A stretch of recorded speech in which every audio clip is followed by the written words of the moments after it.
Welcome to the Learning Pines YouTube. We hope this video helps. In this video, I will explain how to play Gears 5 using the claw grip. This advanced controller technique involves using your index finger to press the face buttons, while your middle finger rests on the trigger. This allows you to aim, shoot, and perform actions like rolling or reloading all at the same time. It's a powerful method for improving your reaction time and overall gameplay in fast-paced combat scenarios. Achieving the correct hand position is crucial for effective claw play.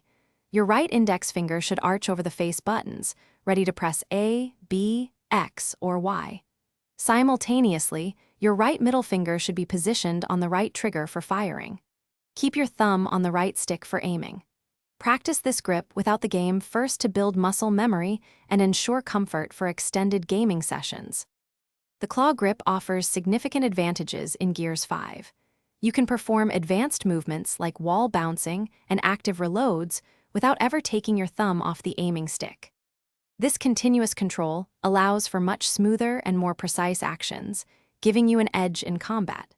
Dedicate at least 30 minutes daily to practice in custom matches or against bots to solidify your new muscle memory. Learning the claw grip can feel awkward at first, but consistency is key.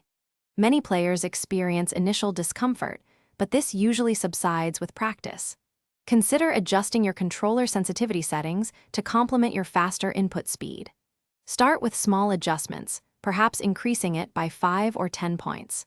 Remember to take short breaks every 20 to 30 minutes to avoid hand strain and keep your gameplay sharp. Thanks for watching. Consider subscribing if we helped you.